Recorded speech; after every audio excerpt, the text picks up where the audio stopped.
작년 겨울 지하철을 타고 가고 졸고 있는데 목사님으로 보이는 한 남자가 타더니 설교 말씀을 시작했어요. 하나님께서 너희들에게 말씀하시기 길 잃은 어린 양들을 내가 인도하리라. 길 잃은 어린 양들을 내가 인도하리라. 전철에서 가끔씩 보는 모습이라 저는 그러려니 예수 믿고 영생 이렇게 하죠. 가끔씩 보는 모습이라 저는 그러려니 하고 다시 눈을 감았습니다. 그런데 잠시 후 들려오는 소리에 눈이 번쩍 뜨였어요. 한쪽 구석에 앉아있던 스님이 목탁을 두들기 시작한 겁니다. 눈치를 보니 아무래도 목사님이 전도하는 소리가 스님을 자극했던 것 같습니다. 종교 배틀이 붙은 것이었어요. 저는 물론 주위 사람들 모두 흥미롭게 지켜보기 시작했습니다. 시간이 갈수록 종교 배틀은 치열해졌습니다. 목사님께서는 더욱 목청 높여 전도를 하셨고 스님께서는 목탁을 치시면서 불경까지 배우기 시작했습니다. 마하바냐 바라밀다 식냐 마하바라 예수 믿고 양생. 빨리 결말이 났으면 했지만 시간이 흘러도 별 진전이 없는 배틀은 서서히 흥미는 사라지고 그 소리들이 점점 소음으로 들리기 시작했습니다. 전철에 있는 사람들은 한 사람 한 사람 얼굴을 찌푸리기 시작했습니다. 그때 옆 칸으로 연결되는 통로문이 열리면서 어떤 한 사람이 들어왔습니다. 수녀님이 들어오셨으면 재밌었을 텐데 수녀님이 아닌 등산 배낭에 등산복을 입으신 한 아저씨께서 들어오셨습니다. 그 아저씨는 잠시 동안 심각한 표정으로 종교 배틀을 보시더니 말씀하셨습니다. 목사님, 스님, 각자 종교에 대한 사랑과 열정은 이해하겠지만 이거 공공장소에서 너무하시는 거 아닙니까? 그 말에 종교 배틀은 종료되었고 아저씨께서는 많은 사람들에게 말씀하셨습니다. 여러분들 시끄러우셨죠? 기다렸다는 듯이 여기저기서 맞아요 시끄러 죽였어 맞아 시끄러 죽였어요 맞아 정말 너무 들으셨어 정말 너무해요. 불만들의 목소리가 튀어났습니다. 그러자 아저씨께서는 배낭이 무거우셨는지 배낭을 내려놓고 이렇게 말씀하셨습니다. 그래서 제가 오늘 여러분을 위해서 준비했습니다. 바로 귀바게 이게 방한역이긴 하지만 써보면 방음이 아주 잘 됩니다. 귀바게 한 개천원 더하면 2개 천원. 그 아저씨는 전철에서 물건을 파는 아저씨입니다. 목사님과 스님 덕에 극한에 있는 사람들은 절반 이상 귀마개를 파셨습니다. 직접 써봤는데 의외로 방음이 되더라고요. 그래서 저도 하나 샀습니다. 목사님은 죄송해서인지 하나 사셨고요. 스님은 안 사셨습니다. 그래요. 재밌네요. 비가 질척질척 내리는 밤이었어요. 제 방 침대에 엎드려 책을 읽고 있었는데요. 불현듯 밖에서 초인종 소리가 들리는 거예요. 띵동띵동. 그리고 거실에 계시는 아빠께서 현관으로 나가는 소리가 들렸어요. 올 사람이 없는 시간이라 잠시 귀를 기울였죠. 얼마예요? 예, 17,000원입니다. 아버지는 계산을 마치고 다시 거실로 돌아오는 듯 했어요. 저는 17,000원의 정체가 궁금했지만 귀찮아서 계속 엎드려서 책을 읽었죠. 얼마 후 목이 말라 물을 마시려고 주방으로 향하는데 거실에 계신 아버지가 치킨 한 마리를 탁자 위에 펼치고 계셨어요. 언뜻 보니 제가 좋아하는 아주 보드라운 치킨이었어요. 출출했는데 잘됐다 싶어서 탁자 앞에 앉아 닭다리 하나를 집었습니다. 마침 샤워를 마치고 나오신 어머니도 앉으셨고 우리 셋은 치킨을 먹기 시작했어요. 그러다 어머니께서 아버지께 말씀하셨죠. 아니 근데 치킨은 언제 시켰대? 갑자기 먹고 싶었어? 아버지께서 TV에서 눈을 떼지 않은 채 태연하게 말씀하셨어요. 유미가 시켰어. 여기서 유미는 접니다. 에? 분명히 아빠가 계산까지 다 해놓고 왜 제가 시켰다고 하니까 어리둥절해서 말했죠. 아빠가 시켰잖아. 아빠는 그제서야 TV에서 눈을 떼시며 난 네가 시킨 줄 알고 계산했는데. 우리 셋은 먹던 걸 멈추고 잠시 서로의 얼굴을 번갈아가며 멀뚱히 쳐다봤죠. 그리고 치킨이 담긴 상자 표면에 붙어있는 영수증을 봤어요. 저희 집은 1301호인데 영수증에 적힌 배달받을 곳은 2301호였어요. 저는 사건 해결을 위해 바로 치킨집에 전화를 걸어서 말했습니다. 여기 1301호인데요. 배달이 잘못 왔어요. 근데 기왕 잘못 왔고 계산도 했으니까 치킨 그냥 우리가 먹을게요. 통화를 마무리하고 끊어버렸어요. 그리고는 남은 치킨을 먹고 방으로 돌아와서 다시 책을 보고 있었죠. 그런데 잠시 후 엄마가 방문을 여시더니 물으셨어요. 치킨집 번호가 뭐야? 저는 속으로 왜 또 물으시지? 하며 좀 전에 통화했던 가게 번호가 적힌 영수증을 내밀었죠. 엄마는 영수증을 보시더니 한참 말이 없으셨어요. 번호 앞엔 이렇게 써 있었습니다. 배달 받으실 곳 연락처. 그러니까 2301호에 전화를 건 거예요, 딸이. 저는 2301호에 전화를 걸어서 여기 1301호인데요. 닭은 그냥 우리가 먹을게요. 그리고 그냥 전화를 끄는 거예요. 질문은 니들이 했지만 돈은 내가 냈으니까 내가 먹겠다. 뭐 이런 이유적으로 들렸겠죠. 전화를 꼬마가 받았는데 치킨 내가 먹는다니까 한숨을 푹 쉬면서 네 했었던 기억이 나네요. 가게 번호 검색해서 다시 상황 정리를 했지만 정말 꼬마한테 미안하더라고요. 며칠 뒤 엘리베이터에서 롤러브레이드를 탄 어떤 꼬마와 마주쳤는데요. 23층을 누르더군요. 그리고 저를 힐끗 보는데 1301호에 사는 저는 아무 생각 없이 12층을 눌렀어요. 꼬마가 저의 존재를 모르길 바래요. 올여름에 졸업하고 취업 전쟁 중인 23살 여자입니다. 참고로 6년 동안 미국에서 유학 생활을 했더니 가끔 한국말이 오락가락할 때가 있어요. 예를 들면 믿져야 본전이다를 앞뒤 바꿔서 본져야 믿전이다 라고 말해놓고 모를 때도 있고요. 아무튼 뭐 단어가 헷갈릴 때가 참 많습니다. 그러다 몇 주 전에 모 회사의 서류 전형에 붙어서 면접을 보러 갔어요. 저까지 포함해서 총 6명의 여자 지원자들이 한 방에 들어갔습니다. 공통 질문 중에 본인이 다른 지원자들과 다른 점이 무엇인가 라는 게 있었어요. 제 반대쪽부터 쭉 대답을 하면서 오는데 제 차례가 다가왔고 뭐라고 대답할까 고민하다가 평소 지는 것을 절대 못 참는 저의 강한 승부욕이 떠올랐어요. 그런데 승부욕이 강하다고 하면 뭔가 임팩트가 약할 것 같아서 한 번 물면 쉽게 떨어지지 않는 거머리에 비유해서 한번 시작하면 끝장을 보는 제 승부욕을 어필하려고 했습니다. 그리고 자신감 넘치는 목소리로 당당하게 면접관님들께 이렇게 말했어요. 전 머저리 같은 여자예요. 면접관한테 저 머저리 같은 여자예요. 친구들이 머저리란 별명을 지어줬어요. 전 머저리입니다. 면접은 떨어졌습니다. 얼마나 면접관들이 황당했을까요? 단호한 아버지라는 제목이에요. 얼마나 단호한지 들어보겠습니다. 중국집에서 짜장면을 먹고 있는데 가족처럼 보이는 아버지와 두 아들이 들어와서 옆 테이블에 앉았어요. 가족이 대화하는 걸 듣게 되었습니다. 아버지와 그래. 앞으로 뭐가 되고 싶다고? 큰아들이 대답했어요. 의사도 되고 싶고 가수도 되고 싶고 축구선수 되고 싶어요. 야, 이것저것 어떻게 다 되냐? 지금 나이가 몇 살인데 아직 결정을 못 하고 있어.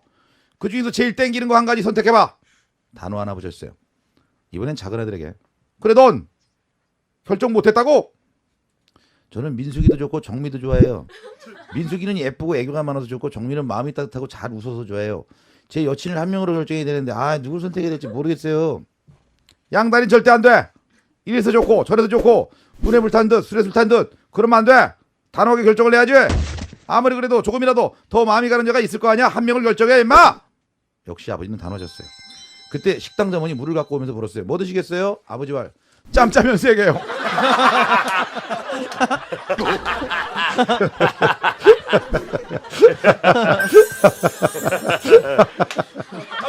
뭐 드시겠어요? 짬짜면 3개요. 단호한데? 복짜면 먹을까? 어머 죄송하지만 저희 식당은 짬짜면이 없습니다. 짜장면 아니면 짬뽕을 드셔야 돼요.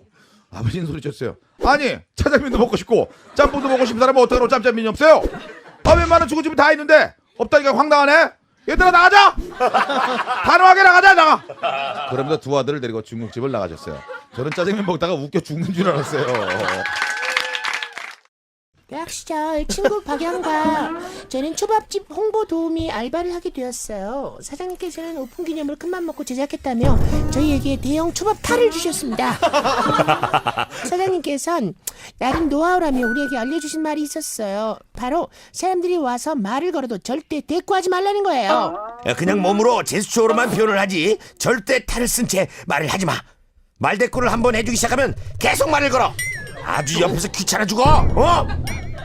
저희는 알았노라고 사장님께 말씀드리고 홍보를 나섰어요. 초밥 탈은 하나였기에 저희 둘은 하루씩 번갈아가며 탈을 쓰기로 했어요. 한 명이 초밥 탈을 쓰고 춤을 춰서 행인들의 발걸음을 멈추게 하면 나머지 사람이 전단지와 할인 쿠폰을 나눠주는 그딴 식이죠. 그런데 희한하게도 박양이 탈을 쓰는 날엔 찝적대며 괴롭히는 사람들이 너무 많았어요. 여고생 무리들이 박양에게 달려들어 탈 밖으로 빠져나와 있는 팔다리를 주물렀다며 오빠예요? 언니예요? 완전 귀엽다. 야야 남자다 남자. 발에 털이 많아. 오빠 이거에서 얼마나 벌어요? 월급 받으면 나 백 사줘 명품으로. 이러질 않나. 초저녁임에도 불구하고 술에 취해 야, 내가 오늘 조밥 쏜다. 하며 박양을 끌어안는 아저씨가 있질 않나. 그런 봉변을 당하면서도 박양은 사장님의 충고대로 한마디 한 말 않고 꾹 참았어요. 그러다 보니 박양은 제게 스트레스가 너무 심하다며 알바를 그만두고 싶다고 하더군요. 야, 그래도 일주일은 채우자. 그래야 돈 좀 되지. 싫어 한 말 말고. 사람들 상태가 너무 답답하고 힘들어. 나 오늘까지만 할래. 미안해. 박양의 초밥탈 쓰고 춤추기 마지막 날, 최대의 적수를 만나고 말았으니 바로 초밥탈을 보고 흥분한 외국인 청년이 나타난 거야. 랄랄라. Oh my gosh, so cute. Oh, very, very lovely. Woo, wow, I love it. Yeah, woo, I hug you. Yeah. 이래가며 박양을 끌어안고 온갖 호들갑을 다 했다는 외국인 청년. 뭘 알고 그러는지 시야 확보를 위해 조그맣게 나 있는 구멍 쪽이 대고 끊임없이 박양한테 질문을 하는 거예요. 그 구멍으로. What's your name? Hey, what's your name? You? Are you girl? Are you a girl? Woo, I love you. You. 박양이 폭발해서 10원짜리 욕이라도 뱉을까봐 조마조마했어요. 그랬는데 박양은 아니, 새우를 등에 얹은 대형 초밥은 이렇게 외치며 골목 안으로 뛰어들어갔어요. I am 스시. I am 스시. I'm sorry, I am 스시. 아, 몰라, I am 스시. 금요일 저녁 번화가를 지나던 사람들은 자기의 정체성을 밝히며 미치듯 뛰어가는 대형 초밥을 목격할 수 있었고, 저때 초밥집 사장님은 정신멀쩡한 알바생을 구하기 위해 구인 사이트에 다시 접속을 하셨어야만 했습니다. 13년간 아이들을 가르치는 직업을 하다가 올해 종합자산관리회사에 입사했어요. 안 하던 일이다 보니 공부도 많이 필요했고 무엇보다 넓은 인맥이 필요했어요. 서울에 계시는 삼촌을 졸라 수원에서 삼촌의 낭심친구라는 세무사분을 만났어요. 삼촌의 낭심친구가 저와 같은 수원에 산다니 이런 행운이 있나 싶었죠. 드디어 만남을 가졌습니다. 회를 먹자고 하셔서 횟집에 있는데 두 분도 오랜만에 만난지라 이런저런 얘기를 하시더라고요. 근데 대화가 자네 요즘 하는 일은 어떤가? 걱정해주는 덕에 그럭저럭 잘 살고 있네. 자네는 어떤가? 이런 식의 말투인 거예요. 무슨 조선시대 선비들도 아니고요. 첫 만남이라 함부로 끼지 못하고 듣고만 있었습니다. 대화는 계속 이어졌어요. 굉장히 중후하고 부유한 사람들, 똑똑한 사람들의 대화라고 느껴졌어요. 친구 사이인데도 나이가 들면 저렇게 서로 존칭을 하는구나. 좋아 보인다, 멋있다 생각을 하고 있는데 회가 나왔어요. 친구분이 젓가락을 집어 드시더니 말했어요. 자, 회가 나왔네. 어서 씹세.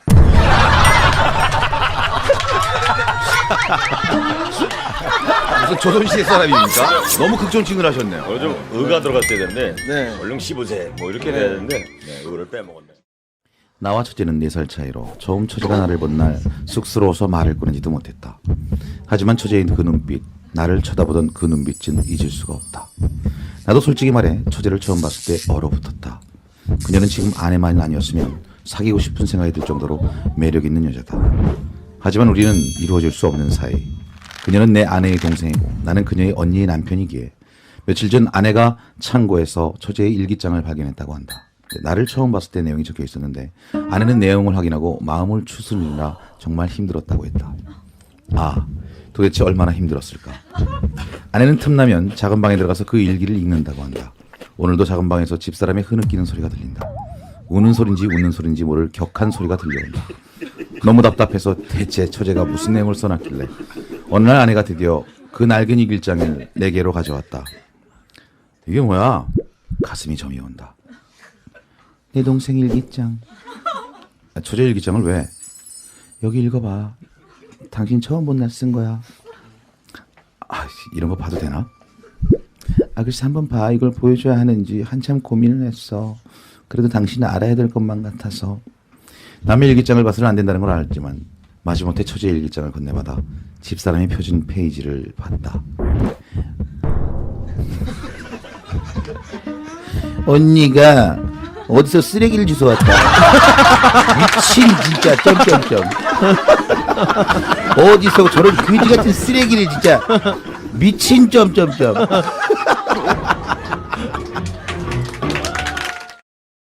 아는 언니의 남편은 자동차 판매 영업사원이에요. 영업 때문에 늦게까지 일하거나 술에 취해 들어오는 게 다반사였어요. 하루는 남편이 출근하려고 나오는데 초등학생 딸내미가 문 앞에서 아빠 맨날 그렇게 술 먹고 들어오면 어떡해 라고 투덜대니까 야, 아빠도 술 안 먹고 싶은데 말이야. 돈 벌려고 술 마시는 거니까 우리 딸내미가 아빠 좀 이쁘게 봐줘. 했는데 그런 아빠가 불쌍했나 봐요. 얼마 뒤 학교에서 아빠 직업에 대해 발표하는 날이 있었는데 우리 아빠는 자동차를 파는 일을 합니다. 차가 필요한 분은 저한테 알려주세요. 발표를 듣고 있던 담임선생님께서 어머 아빠가 차 파는 일을 하시는구나. 성진님 차 바꿀 때가 되긴 했는데 하셨대요. 그리고 일주일 뒤 남편한테 담임선생님으로부터 연락이 왔죠. 이거 저 아버님 시간 되실 때 학교에 한번 들러주세요. 무슨 일이 있나 싶어 급하게 학교에 찾아간 남편은 빵 터지고 말았대요. 담임선생님이 차 바꿀 때가 됐다는 말에 딸내미가 일주일을 쫄쫄 쫓아다니면서 선생님 차 바꾸신다면서요. 우리 아빠한테 사세요. 또 만나서 선생님 차 안 바꾸세요? 우리 아빠한테 바꾸세요. 선생님 우리 아빠한테 차 바꾸실 거죠? 선생님. 그렇게 딸내미 담임선생님께 차를 팔았다는군요. 그리고 얼마 뒤 학원 선생님한테 면담 요청이 와서 학원을 갔는데 역시나 딸내미가 학원 선생님도 차 사라고 쫄쫄 쫓아다녔다고 하더라고요. 그날은 카탈로그를 보고 있는 선생님 옆에 딱 붙어서는 딸내미가 턱을 괴고 앉아서 선생님 기왕 사실 거 비싼 거 사실 거죠? 그러더랍니다. 그렇게 초딩 딸내미의 영업 덕분에 4대인가 5대를 팔았어요. 이 정도면 영업의 달인 맞죠? 대단하네. 한 20년 전쯤 사건이에요. 당시 남포동 지하철역 화장실에 이런 소문이 있었습니다. 어느 노숙인 아저씨 한 분이 화장실 안에 모든 휴지를 다 빼돌려놨다가 누군가 큰일을 보러 들어가면 저기 선생님 휴지 필요하지 않습니까? 1,000원만 주십시오. 하면서 빅딜을 한다는 거예요. 그리고 진실은 저희 아버지가 확인했습니다. 아버지가 급한 일로 남포동역 화장실에 들어갔는데 선생님 휴지 필요하지 않습니까? 아버지가 보니 진짜 빼돌렸는지 휴지가 없더래요. 하지만 저희 아버지는 절대 불의에 타협하는 성격이 아니었습니다. 이건 타협해야지 어떡하려고 그래. 아버지는 당황하지 않고 침착하게 되겠습니다. 알았습니다. 근데 내가 당신을 어떻게 믿습니까?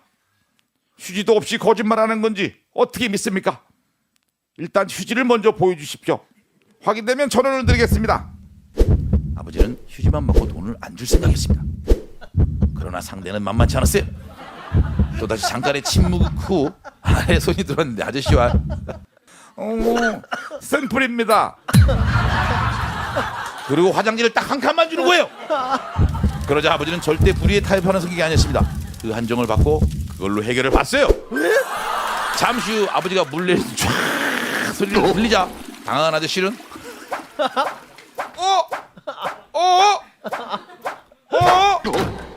그리고 아버지가 문을 열고 나오자 더욱 당황하면서 야 설마 진짜 진짜 설마 어떻게 간장으로 그걸 했습니까? 몰라서 묻자 남자에게 아버지는 이렇게 알려줬습니다. 코피가 났을 때 어떡합니까? 그거 휴지를 돌돌 말아서 콧구멍을 막죠. 바로 그겁니다. 할 말을 잃은 아저씨를 뒤로하고 아버지는 화장실을 떠났습니다. 아버지 윈! 첫 아이를 출산할 때 일이에요. 여보 나 진통 오는 것 같아. 기다려. 내가 차를 얼른 부를게. 여보 택시 타고 가면 안 되는데 무슨 구급차를 부르려 그래. 여보세요. 큰일 났어요. 우리 애기 엄마가 애를 낳으려고 그래요. 빨리 와주세요. 저는 구급차가 왔나 보다 생각하고 집문을 나섰어요. 근데 경찰차가 안에 서 있어서 구급차를 불러야지. 경찰서에 전화하면 어떡해. 아무튼 경찰차를 타고 새벽 6시에 산부인과에 도착했어요. 기나긴 상고의 고통을 느끼며 남편을 죽여버리고 싶었어요. 드디어 출산. 아기가 나오니 남편은 엄청 울더군요.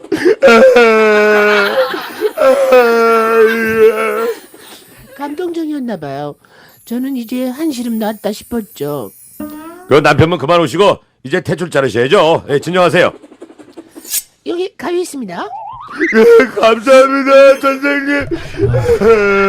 사건은 거기서 일어났습니다. 남편은 왼손잡이였고 가위는 오른손용 가위였어요. 왼손으로 자르려고 하니까 대줄이 잘 잘리지 않았죠. 남편이 울면서 하는 말.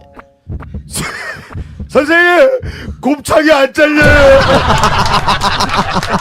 순간 엄청난 정전이 흘렀어요. 의사 선생님도 간호사도 모두 상부의 고통을 느끼는 나 자체도 곱창이라뇨 하고 많은 용어 중에 지하에 연결된 대줄을 곱창이라뇨. 모르면 뱃줄이라고 그냥 하던가. 대창이라 그러지 왜. 참 우리 남편 아무리 무식해도 저렇게 무식할 수 있을까요? 아는 동생의 일입니다. 이 동생은 원래 서울이 집인데 학교 때문에 울진에 내려가 있죠. 하루는 채팅 사이트를 통해 여자를 만나게 됐는데 처음 인사를 나눌 때 자기는 서울에 산다고 한 거예요. 울진에 산다고 그러면 안 만나줄까 봐요. 왜? 근데 그 여자분은 당진에 살고 있었어요. 조금 먼 것 같았지만 동생은 대화를 나눌수록 여자에게 빠져들었고 몇 번의 만남 끝에 사귀는 초기 단계로 진입할 수 있었더랬죠. 그런데 얼마 안 가 동생에게 울면서 전화가 왔어요. 형, 나 그 여자랑 헤어졌어. 술 좀 사줘. 형 헤어졌어 나. 야, 왜? 잘 만나고 있는 거 아니었어? 나도 걔가 좋아. 너무 좋아. 근데 내가 너무 힘들어. 뭐가 그렇게 힘든데? 형 걔는 내가 서울 사는 줄 알잖아. 그래서 나 걔 만날 때마다 서울까지 왔다 당진으로 가서 만났어. 뭐? 아니 걔가 자꾸 터미널로 마중을 나오고 터미널에서 배웅을 해. 내가 어떻게 울진에서 버스를 타겠어. 그러면서 둘의 데이트 코스를 설명해 주는 거예요. 형, 울진에서 서울 가는 첫차가 7시야. 그럼 새벽 5시에 일어나서 준비하고 나와서 첫차를 타고서 동서울 터미널 오면 11시가 조금 넘어. 근데 당진 가는 버스가 동서울에 없고 강남 터미널에 있어. 그럼 또 강남까지 내가 가야 돼. 강변역에서 지하철을 타고 고속버스역까지 1시간 정도 걸린다? 그럼 당진 가는 버스를 타고 당진까지 가는데 또 2시간이 걸려. 그래서 얘를 만나려면 벌써 2시나 3시에 가야 돼. 근데 또 한두 시간만 만나고 그냥 바로 헤어져야 돼. 왜? 울진 내려가는 막차가 8시야. 그럼 동서울 터미널에서 8시 전에 와야 되거든. 그러려면 강남 터미널까지 7시 전에 와야 되고, 그럼 당진에서 5시 전에 출발해야 되는데 그렇게 막차 타고 울진 오면 밤 12시야. 형, 나 너무 힘들어. 못 만나겠어. 새벽 5시에 기상해서 하루 종일 버스만 타고 다니다 2시간 데이트하고 밤 12시에 귀가하는 생활을 하다 보니까 동생은 점점 피폐해졌고, 여자는 자기 만날 때 늘 힘들어하고 시기만 보고 일찍 헤어지는 동생에게 마음이 식었다고 생각하고 먼저 이별 통보를 했대요. 그리고 동생은 살기 위해 헤어짐을 선택했다고 합니다. 지금은 돈 모아 중고차를 샀대요. 야, 울진 산다 그러지 답답하게. 입사한 지 얼마 안 돼서 적응을 잘 못하고 있었어요. 회사의 모든 일들이 긴장의 연속이고 모든 선배님들이 다 어려운 그런 시기죠. 게다가 숙기도 없어서 선배님들과 얼른 친해지지도 못하는 상황이었어요. 하루는 점심을 먹은 뒤에 다 같이 휴게소에서 수다가 이어졌죠. 근데 대리님 얼굴이 왜 그렇게 안 좋으세요? 잠 못 주무셨어요? 요즘 신경을 많이 써서 그런지 매일 밤 잠을 설쳐서 얼굴이 푸석푸석해 피곤해 죽겠네. 제가 그 대리님 말고는 사무실 직원들이 다 남자였기에 남자 선배님은 아유, 영씨가 좀 챙겨드리고 그래. 여자 후배니까 직속 후배잖아. 예? 예, 그럴게요. 대리님도 그냥 웃으며 화답하셨고 뭐라도 준비해야겠다는 생각에 다음날 대리님의 책상 위에 허브차를 하나 포장해두고 자리에 안 계시길래 문자를 드렸어요. 대리님, 잠 설치지 마시라고 허브차 준비했어요. 그런데 몇 시간 후에 대리님과 마주쳤는데 저를 보더니 쌩 하고 가시는 거예요. 표정도 정말 살벌했어요. 뭐야, 왜 내가 뭐 잘못했나, 왜 그랬지? 생각하다가 혹시나 해서 제가 보낸 문자를 보는 순간 거긴 이렇게 적혀 있었어요. 대리님, 설치지 마시라고 허브차 준비했어요. 거기서 그냥 잠이란 글자만 빠져있던 건데 이렇게 확 달리게 느껴지다니. 새파랗게 어린 후배에게 설치지 말고 허브차나 마셔! 나는 문자를 받았으니 얼마나 황당하셨을까요? 대리님, 제발 오해 푸세요. 신청곡은 정엽의 끝났어. 저희 할머니는 글래머예요. 할머니가 글래머기가 쉽지 않은데. 할머니는 글래머예요. 올해 연세가 70이 넘어가시는데 그 육중한 바스트가 너무 부담이 된다고 생각해서 어머니가 몇 개월 전에 브레이저를 선물했어요.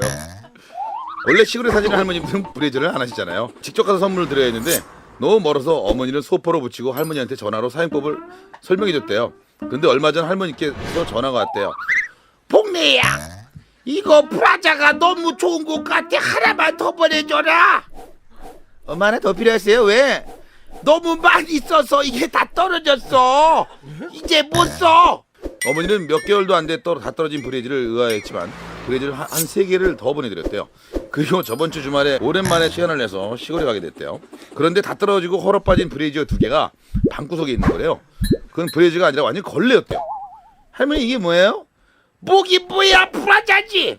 이게 아주 좋아요.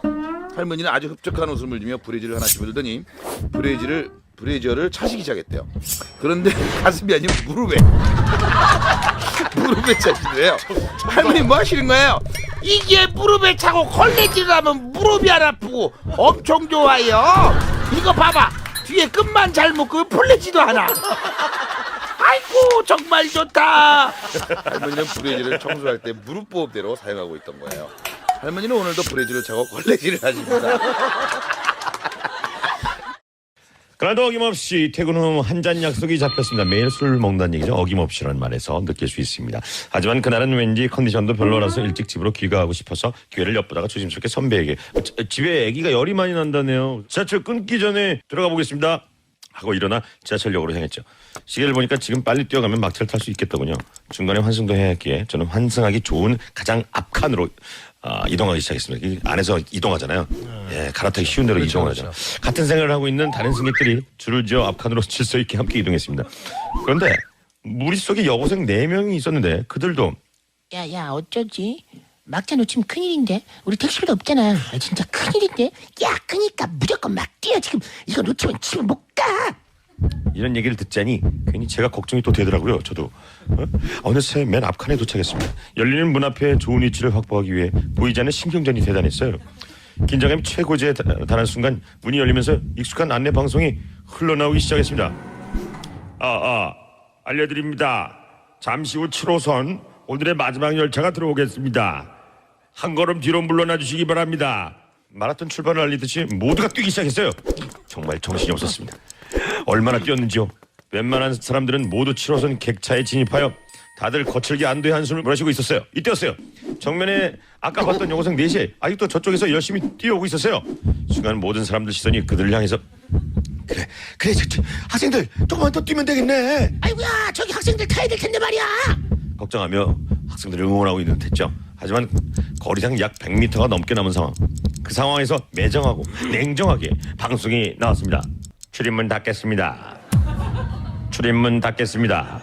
모두가 아쉬운 마음에 아이고야 어떻게 저 학생들 어떻게 해? 하고 마음속으로 걱정의 탄식을 내뱉는데 어라? 출입문이 여전히 닫히지 않고 열려있는 거예요. 어느새 여고생들과 출입문과의 거리는 80m, 50m. 모두가 숨죽이고 여고생들을 바라보는데 안내방송이 나왔습니다. 그것은 진정 여고생들을 향한 방송이었어요. 곧 출입문이 닫힙니다. 5 4 3 2 반 이래 반에 반. 기장 아저씨의 애교 있는 개그 방송에 모두가 빵 터졌고 다행히 여고생들까지 무사히 탑승한 뒤 모두가 웃으면서 출발할 수 있었어요. 큰 웃음 주신 기장 아저씨 감사합니다. 늦은 저녁 집에 가려고 버스에 탔어요. 피곤해서 앉자마자 자려고 했는데 제 바로 뒤에 아주머니 2분이 어찌나 크게 떠드는지 잠을 잘 수가 없었어요. 어머 오랜만이다. 참참 그거 알아? 과일가게 노총각 김씨 알지? 그 김씨랑 반찬가게 옆에 내랑 바람난 거 알아? 뭐? 진짜 그거 하지 마. 어머머머머머 그렇게 안 봤는데 어머머머 웬일이야 어머머머머 웬일이야 어머머. 처음엔 시끄러워서 짜증이 나는데 듣고 보니 흥미진진한 거예요.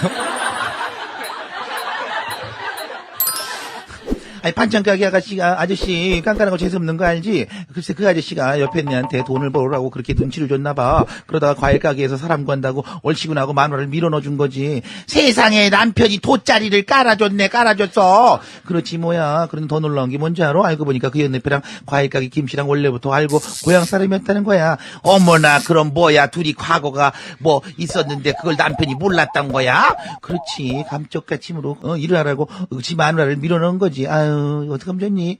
아침 드라마를 보는 기분이었어요. 어느새 잠이 싹 달아나서 아줌마의 목소리에 집중하고 있었어요. 그런데 어제 난리가 났었잖아. 뭐가? 글쎄 알고 보니까 그 과일가게 노총각 김씨가 사실 노총각이 아니었던 거야. 어머머 그게 무슨 얘기야? 알고 보니 기러기 아빠였던 거야. 외국에 마누라랑 애들 보내놓고 여태 총각 행세했던 거였어. 어머머머 반찬가게 옆에 내도 그걸 몰랐대? 몰랐어. 근데 바로 그 어제 그 김씨 마누라가 들어온 거야. 완전 어제 개판된 거지. 반전에 반전을 거듭하며 흥미진진한 이야기가 흠뻑 빠져들는데 갑자기 뒤에서 모르는 아줌마가 다짜고짜 다가왔어요. 저기 아줌마 제가 다음 주에 내려야 되는데 결말을 못 듣고 내릴 것 같아가지고 좀 빨리 얘기해 주시면 안 돼요? 그냥 내리기엔 그 뒷얘기가 너무 궁금했던 거죠. 그때 또 다른 아줌마가 그러면 안 돼요. 아줌마 먼저 가요. 사실 저도 이쪽 편이었어요. 그래서 결말이 궁금한 아줌마는 때를 썼어요. 아유 그러지 말고 어떻게 된지 좀 말해줘요. 빨리요. 나 내려야 된다고. 그 이야기꾼 아주머니는 망설이는가 싶더니 그러면 안 되는데 하면서 바로 결말을 말해주려는 것 같았어요. 그때 건너편에 할아버지가 시끄러!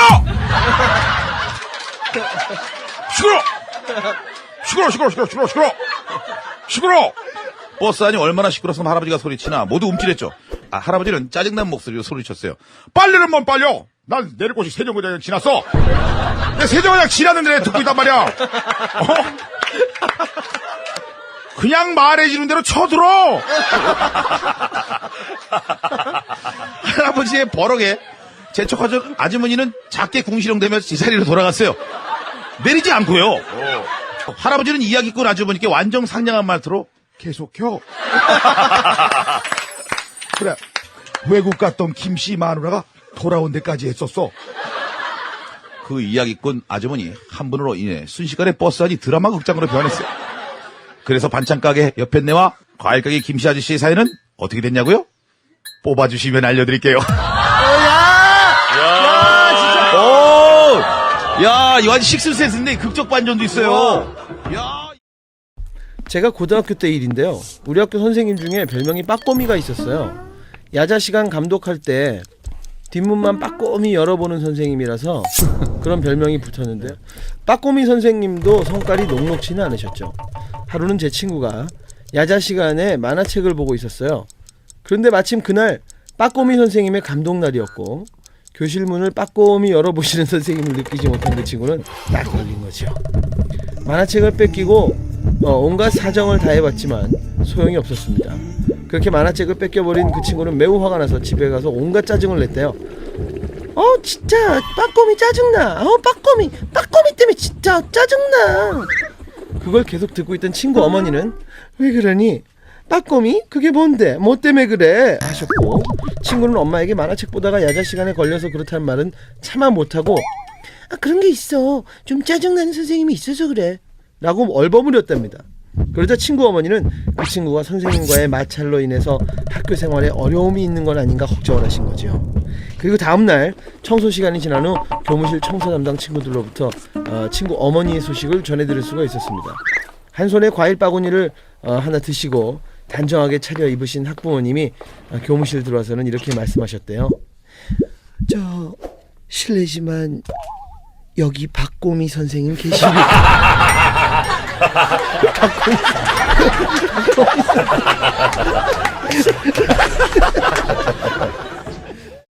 저는 연년생 아들을 키우고 있는 엄마예요. 제 아들들의 나이는 7세, 8세예요. 8세 나면은 운동신경이 좋고 7세 나면은 입신경이 좋은 편이에요.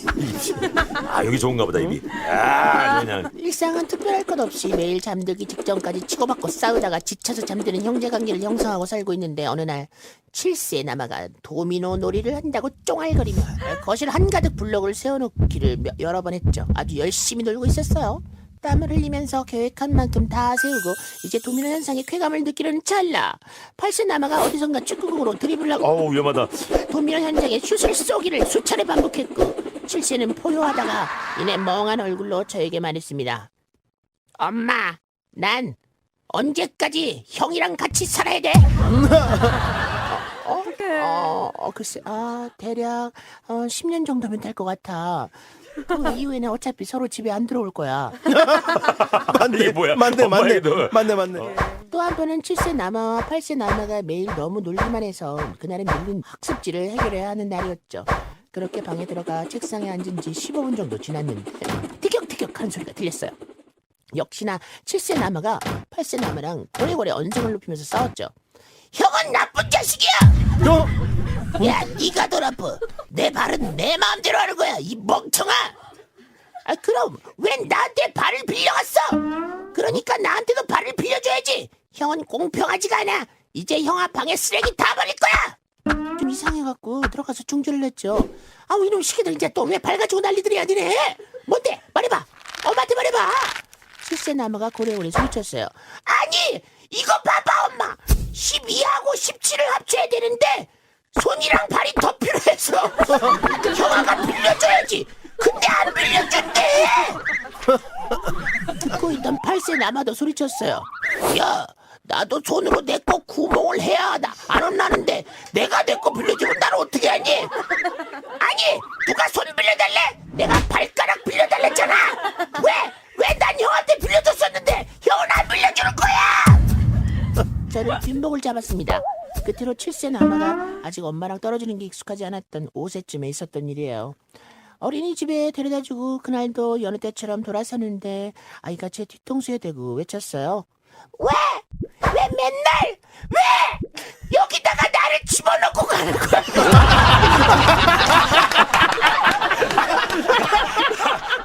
엊그제는 차를 타고 가면서 저한테 이러더군요. 엄마는 참 힘들겠다. 맨날 형아는 학교에 갖다주고 나는 어린이집에 갖다주고 또 이따가 가지러 와야 되니까 말이야. 형아는 학교에 갖다주고 나는 어린이집에 갖다주고 또 가지러 오고 그 뭐 하는 거야? 아들 둘 키우느라 머리가 너무 아프네요. 그날 저는 이제 막 친구들이랑 시내에 딱 도착이 됐네. 모르는 번호로 전화가 왔어요.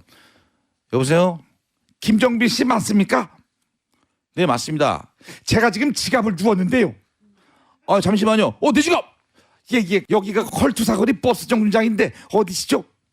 제가 지금 시내 와서 어쩌죠? 바로 가도 50분은 걸릴 텐데. 제가 지금 딱히 할 일이 없어서 그런데 기다릴 테니까 오십시오. 딱히 할 일. 정말 감사합니다. 감사합니다. 안에 있는 돈만 빼고 지갑을 버려도 전혀 모를 세상에 이렇게 친절한 아저씨가 있다니 감동이었어요. 저는 곧바로 버스를 타러 갔습니다. 근데 한 5분쯤 지났을까요? 아저씨한테 전화가 왔습니다. 저기 김정빈 씨. 네, 출발합니다. 지금 출발합니다. 그 다름이 아니라 지금 버스 정류장 앞에서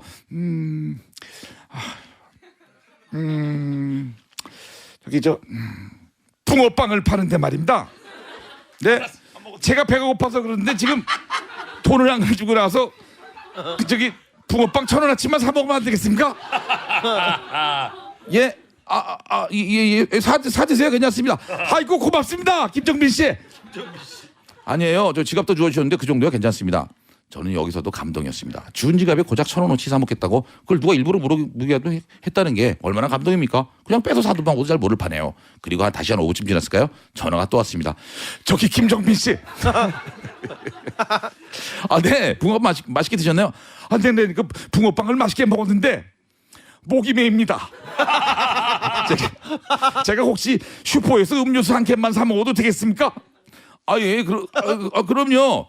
저는 아저씨가 참 예의 바르신 분이라고 생각이 들었어요. 3분쯤 지났을까요? 저기 김정빈 씨. 예.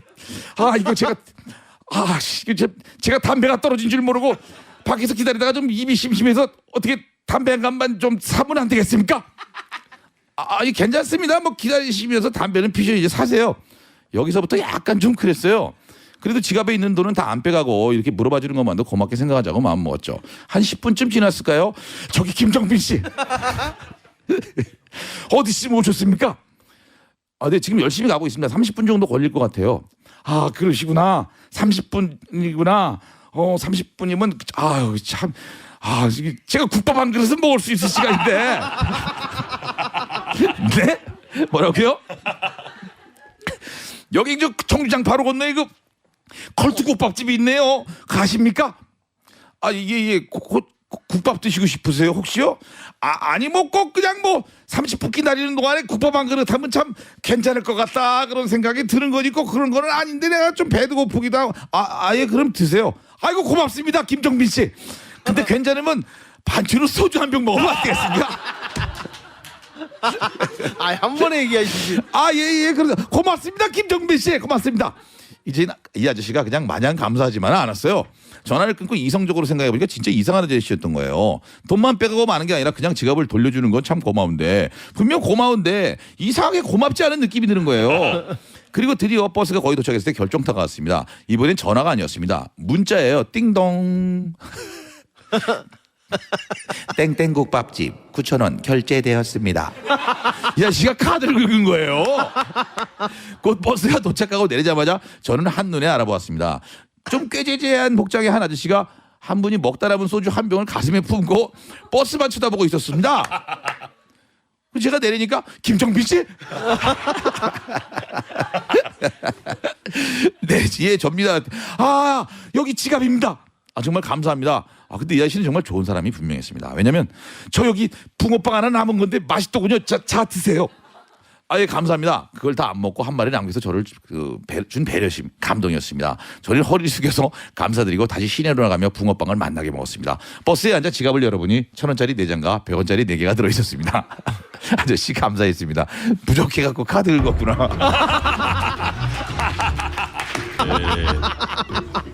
고민 많이 했을 텐데 그래도 카드를 긁으셨네. 야. 공시생입니다. 매일 아침 일찍 독서실에 가서 12시가 돼서야 집에 갑니다. 항상 지나는 길에 병원이 하나 있는데요. 한 달 전 그 병원 앞을 지나는데 흰 옷을 입은 소녀가 쭈그려서 앉아 있었어요. 저는 너무 놀라서 뒤로 나자빠졌죠. 그녀는 그런 저를 보더니 병원 옆 골목으로 쓱 들어갔습니다. 그날부터 소녀는 거의 매일 병원 앞에 쭈그려 앉아 있다가 제가 지나가면 옆 골목으로 들어가기 시작했어요. 너무 무서워서 한 번씩 도로 너머에 있는 보도로 지나면서 병원 앞을 보면 그 소녀는 없었습니다. 저는 확신했어요. 귀신이다. 한 달을 넘게 그 자리에 앉아 있으면서 나에게 모습을 보이는 것은 혹시 원한을 풀어달라는 걸까 생각이 들었어요. 어제 저는 용기를 냈습니다. 저 왜 여기에 이러고 있어요? 그녀는 잠시 망설이다 대답했어요. 와이파이. 고기만 되는구나. 고기만 돼. 와이파이가 고기만 돼. 고기만 되는. 고기만 되는구나. 고기만 돼. 쭈그리고 앉아고 와이파이. 8년 전 엄마는 300만 원을 주고 경차로 운전을 시작하셨어요. 차는 있는데 마땅히 갈 곳이 없던 엄마는 한 2주 홀로 동네 운전을 하시다가 갑자기 내일부터는 네 출근은 내가 너 시킬 테니까 그렇게 하라. 일방적으로 통보하셨죠. 전 전날부터 너무 무서워서 잠을 이룰 수가 없었어요. 엄마 저 타고 출근해 어떡하지? 그리고 당일 평일 출근 시간보다 30분 일찍 일어나 생애 처음 엄카에 탑승했습니다. 아침 운전이 처음인 엄마는 차에 타자마자 껌 2개를 초조하게 씹으시면서 어깨에 힘을 잔뜩 준 후에 차를 출발시켰습니다. 저까지 잔뜩 긴장이 되었어요. 그런데 날이 좀 흐리다 싶더니 비가 오더라고요. 새벽비는 차가워 문을 닫으려고 하는데 엄마가 소리쳤습니다. 안돼, 닫지 마라, 닫지 마. 성에 낀다. 닫지 마라, 안돼. 에어컨으로 조절하면 되잖아. 몰라. 차 사고 비 온 적 없어서 한 번도 몰라. 이런 경험이 없었어. 안 배웠어. 비 왔을 때 운전하는 거 몰라. 문 닫지 마. 제가 살짝 에어컨을 만져주려고 하니까 엄마는 운전 중에 안돼, 건드리지 마, 제발. 소리를 지르며 완강히 거부하셨죠. 결국 제 오른쪽 얼굴은 비 때문에 화장이 다 흘러내리고 있었고 머리카락은 물미역처럼 달라붙었고 문 열고 달리다 차가 정류장 쪽에 멈추기라도 하면 사람들의 시선에 제 얼굴은 벌겋게 익었어. 우울해하고 있는데 자네는 한참 달려 번화가에 접어들었고 꾸역꾸역 출근차들이 밀려들어 엄마는 차선 변경을 못해 초조해 하셨어요. 엄마는 혼자 중얼거리다가 뭔가 결심한 듯 지금이야. 옆에 운전자한테 한 번만 껴달라고 해. 지금이야. 빨리 한 번만 껴달라고 해. 전 옆차 운전자를 쳐다보자 피에 화장이 흘러내리고 주위에 입술이 파래진 절 보고 옆차 운전자가 흠칫 놀라는 거야. 다행히 저희를 옆차선에 껴줬고 가까스로 지각은 면에 회사에 도착을 했어요. 전 눈물을 흘리며 감격하는 엄마와 헤어져 인사하고 사무실에 들어와 오전 일에 몰두했습니다. 그런데 오전 일을 끝내고 밖을 보는데 익숙한 차가 보이는 거예요. 회사 온 지 2시간이 넘었는데 놀란 마음에 엄마한테 전화를 하니까 엄마는 전화를 받지 않았고 어디냐는 문자에 30분 후 답장이 왔습니다. 너 들여보내고 어깨에 담이 와서 콜택시 불러갖고 병원에 왔어. 차키는 회사 경비실에 맡겨놨고 저녁에 아빠 데리고 와서 차 찾아갈게. 사랑한다 우리 딸. 엄마는 제 출근과 동시에 방전이 됐대. 그 이후에 어머는 제 동생을 새로운 타겟으로 잡아 운전하시다가 지금은 한 손으로 운전하는 신의 경지에 올라 계십니다. 며칠 전 친척 결혼식에 참가를 하게 되었습니다. 결혼식장에 맛있는 뷔페와 각종 음료수, 땡기는 알코올들을 먹었습니다. 그날따라 아버지께서 기분이 좋으셨는지 알코올을 유난히 많이 드셨어요. 결혼식을 마치고 저희 에마인 승합차를 타고 집으로 출발을 하였습니다. 출발한 지 5분 정도 되었는데 저 뒤에 계시던 아버지께서 가다가 휴게소 있으면 차 좀 세워라 고 하셨습니다. 저는 예 하면서 휴게소를 찾으며 운전을 하고 있었죠. 그때 마침 기름이 없어서 어머니께 기름을 넣어야 한다고 하니 S기름에서 넣으라고 하시더라고요. 포인트로 내비를 받았다면서 S기름에서 넣어야 포인트가 생겨 내비를 갚을 수가 있다고 하시더라고요. 그래서 저는 S기름과 같이 있는 휴게소를 찾았습니다. 출발한 지 30분 정도가 지났는데 S기름은 안 나오더군요. 그런데 시간이 흐를수록 뒤에서 이상 요리꾸란 고통스러운 신음소리가 들려오기 시작했습니다. 아버지 저기 화장실 급하세요? 물었더니 그제서야 그래 임마! 하시더군요. 제 와이프가 같이 타고 있어 아버지는 며느리 앞에서 부끄러워졌는지 오줌 마렵다는 말씀을 못하셨던 거예요. 저는 급한 마음에 페달을 밟았습니다. 어느 정도 달렸는데 앞에서 경찰이 속도 위반을 단속하고 있어서 급정거를 하자 뒤에서 야 그냥 밟아! 그냥 밟아! 벌금이 뭐 상관이 없었던 거죠. 그렇게 용인에서 아산까지 달린 동안 45번 국도와 1번 국도에는 S기름이 나오지 않았습니다. 아 그냥 아무데나 가지. 그 사이에 뒤에서의 고통소리는 제가 듣기 힘들 정도였습니다. 고통스러운 아버지가 많이 힘드셨는지 H의 기름뱅크 주유를 보고 보시더니 S기름이다. 헛게 보이는 거 아니야? 헛게 보이는 거야. 분명히 H기름인데요. H는 파란색이고 S는 노란색인데 말이죠. 하늘이 노래지는 거죠? 어머니께서는 네 아빠가 하늘이 노란가 보다 맞네. 하시며 즐기시는 겁니다. 며느리는 웃지도 못하고 자는 척만 하고 있고요. 그래서 제가 아무 주유소나 들어가겠다고 했더니 어머니가 안 돼! 그렇게 다시 1시간 정도를 달렸습니다. 저는 안 되겠다 싶어서 아무 주유소에 차를 세우자마자 뒤에 계시던 아버지께서는 어느새 화장실 쪽으로 걸어가는 겁니다. 그렇게 5분 정도를 기다렸는데 아버지께서 안 나오시는 거예요. 어머니께서 야 네가 좀 들어가 봐라 하셔서 들어가 보니 아버지께서 변기 앞에 서서 심각한 표정으로 아래를 보고 계시더라고요. 아버지 왜 그래요? 왜? 오줌이 안 나온다.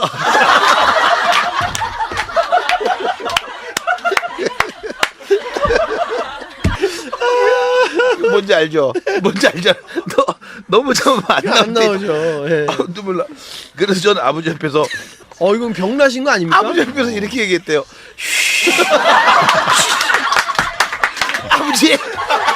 아버지 집중 좀 해보세요. 얼마나 집중을 하셨는지 아버지는 그날 녹초가 되셨습니다.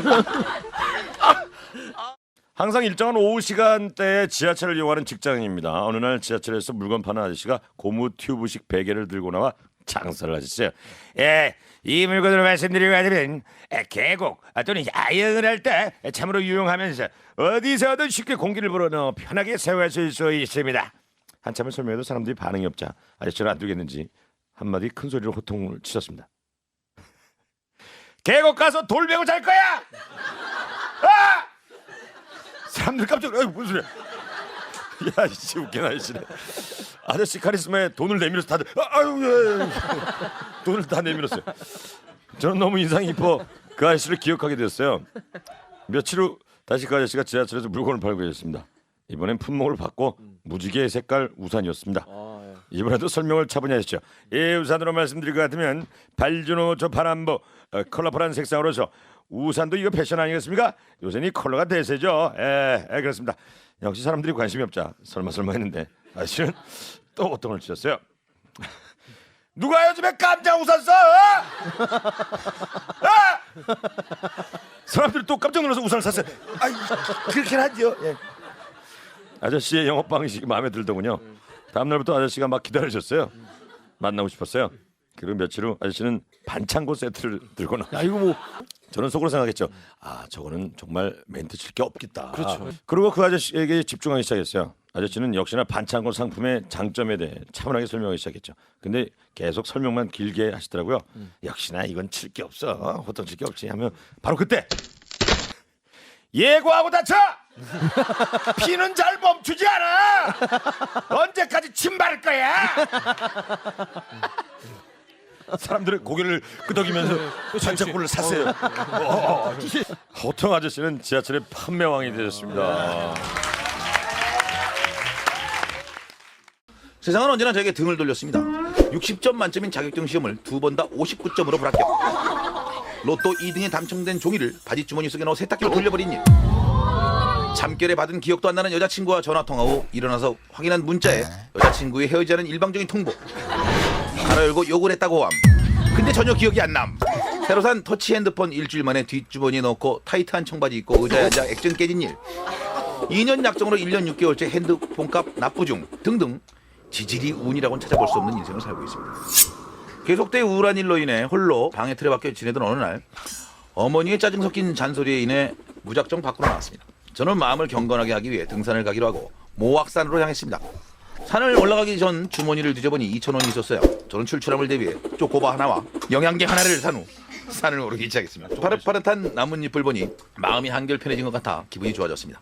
하지만 점점 다리에 젖산이 쌓여서 숨은 가빠지고 옷은 젖어가고 있었습니다. 1시간을 걸은 후 도저히 힘들어서 다리에 주저앉아 내려가야겠다고 생각을 하는데 순간 드는 생각, 인간 유용필 이거밖에 안 되는 놈이었냐? 까짓거 힘들어도 정상 한번 갔다 와보자 하는 오기가 생겨 다시 힘을 내고 산을 올라갔습니다. 어느덧 산을 오른 1시간 반, 다리에 점점 힘이 풀리면서 이젠 돌아갈 수도 정상에 올라갈 힘도 남아있지 않았습니다. 그 순간 탁! 철부덕! 척!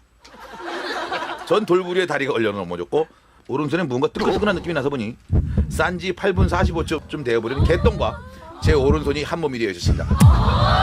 에이, 누가 했다 개똥을 싸놨어! 개똥이니 개가 싼 거겠죠.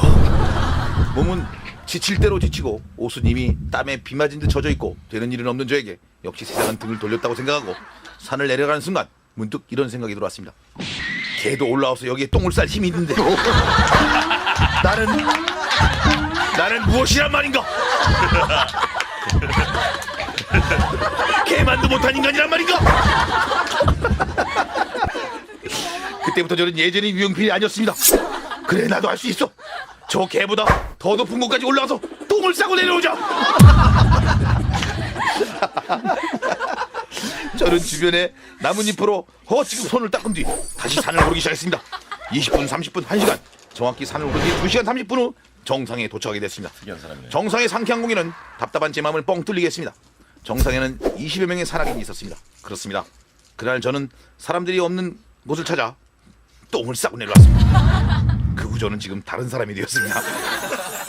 원하는 자격증을 모두 땄고 로또는 4등에 당첨되었습니다. 욕자라는 여자친구를 사귀게 되어 서로 막말을 하며 사이좋게 지내고